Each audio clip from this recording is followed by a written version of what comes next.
Hi, I'm Katie from Hearts Content Farmhouse, and today I'm sharing a great recipe for caramel apple cobbler. So this recipe uses my favorite cobbler topping, which is like a sugar cookie dough that you scoop on top of the fruit, and then when it bakes it spreads out and it's like a really yummy cookie on top of the fruit, and it is really good, way better than any of those like gross biscuit toppings that a lot of people use. So it's really similar to my plum cobbler recipe. The spices are just a little bit switched up. What we are going to do is start with about 4 medium to large apples.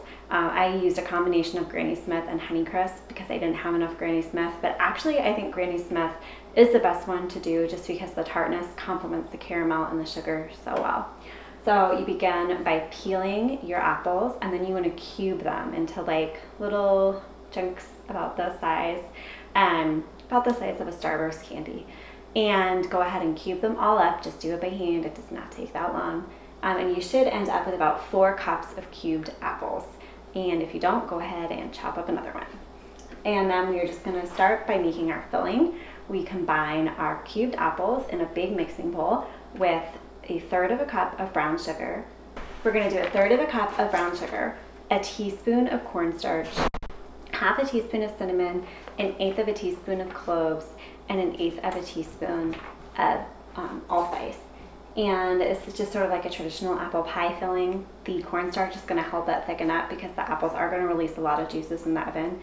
And the first thing you're going to do, this is going to seem weird, but you just pour your fruit into the cobbler dish. You can use like a 9x9 pan or really deep pie dish.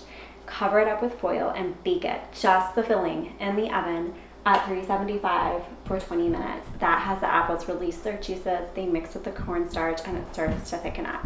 And that all the filling is in the oven, you can go ahead and make the topping, which is really easy to do. You need 1 stick of softened butter, and then you are going to mix that with a hand mixer or a stand mixer with a cup of white sugar, and do that for about 3 minutes until that butter and sugar really cream together and start to look fluffy.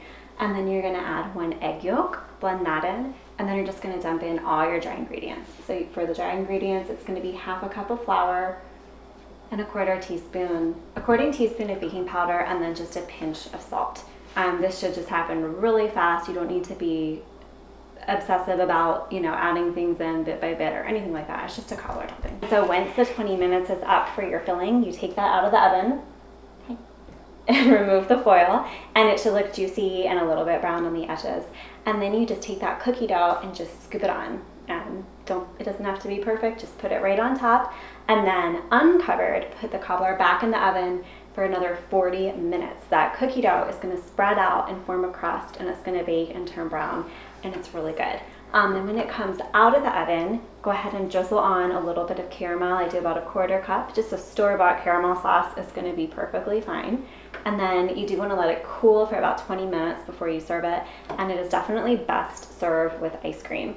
You can make it ahead of time and just pop it in the fridge, and then it's up to you whether you want to serve it cold or like heat it up a little bit in the oven or the microwave.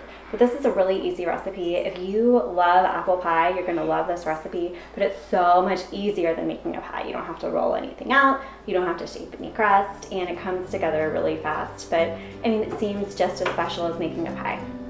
So I really love this recipe. I hope you do too. Just make sure before fall is over, you go ahead and make it at least once, and let me know if you have any questions. Thank you for watching.